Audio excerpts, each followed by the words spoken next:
Titanfall 2. What Titanfall 1 should have been. At least that's what everyone is saying about the game. Then again, there's only about a couple hundred people that are saying that because Titanfall 2 sold about as well as a movie that went straight to DVD. If you didn't know, Titanfall 2 released on October 28th, 2016. Right in the middle of Battlefield 1 and Call of Duty Infinite Warfare, easily the biggest shooting franchises today, releasing on October 21st, 2016 and November 4th, 2016 respectively, sandwiching this poor little shooter that stands up quite well when compared, but isn't as established as these other giants. Why wasn't this game held off for a couple months so it didn't get its sales stolen by these other cool kids? Ask EA. The first game was only available on Xbox One and PC. This was a huge selling point for the Xbox One at the time because it was getting a brand new exclusive shooter with giant robots that PlayStation would not be getting. Titanfall 2 was released on Xbox One, PC, and for the first time on PlayStation 4, but it sold far worse than the first game did, even though it was available on more platforms. Most shooter fans either bought Battlefield 1 the week before or just waited a few more days and got Call of Duty. Okay, we get it, the game didn't sell well, I hear you saying, so how was it? It was good. Actually, it was great. At least the first half is. The first half of the game is bright and beautiful and open and expansive and fun. You first are welcomed by an introduction cinematic, which is always really awesome to watch. Hey look, that Titan has a sword, how cute. There is a light tutorial which tests you on whether you play on default or wrong looking controls. This part reminds me of Halo a whole lot.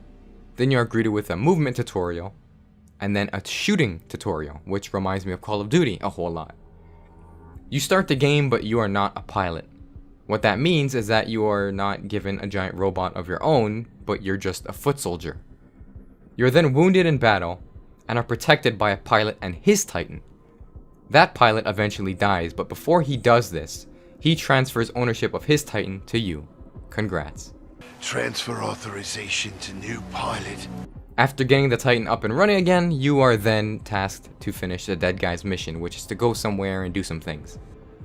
Way later on, you are introduced to a time-shifting ability, which is really cool and needed to be a bigger part of the game simply because it's so cool. Here is basically the end of the good half of the game. How is the second half? The second half is on rails, literally at some points. More boring, less colorful, and more repetitive setting. Some cool stuff still happen, but you are stuck indoors like 90% of the time. So the color that you are seeing is mostly silver from all the metal interior and red because you're probably dead. On a side note, Arnold Schwarzenegger is in this game, or at least someone that's heavily influenced by him. All security units, this is Richter. Get to the beacon now. When you get close to the end of the game begins to play you. That sounds weird, but in a way it's true. The game pretends it's going to end about 3 times before it actually does. This is probably less of the game playing you, but a pacing problem with the second half of the game. Some of the final scenes, which I won't show due to spoilers, show you something that should make you angry or sad, and then happy and then sad again. At least these are the questions that I asked myself when I was playing, because some of these scenes just don't know what they are. The game ends the way that you think it will, in the way that it hints at a sequel.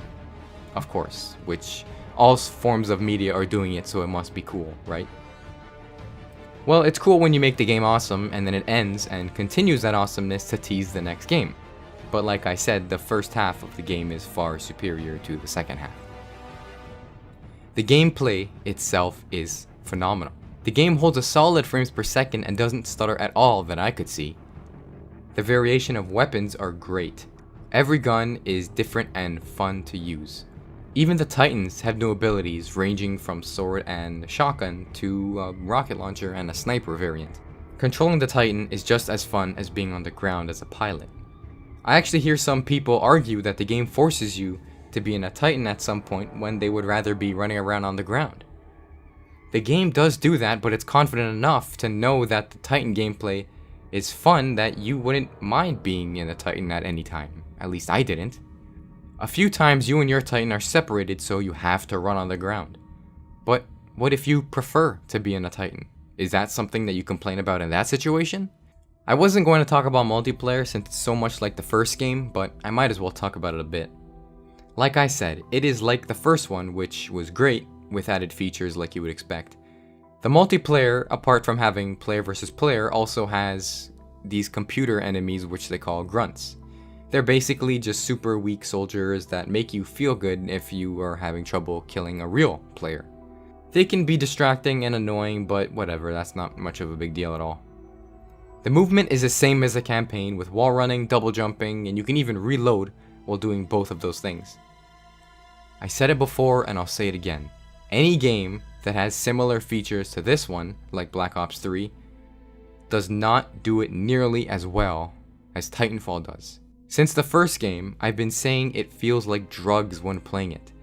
Everything is so fluid and responsive and easy to do, and it's very user-friendly how easy the controls are. All in all, the game is amazing.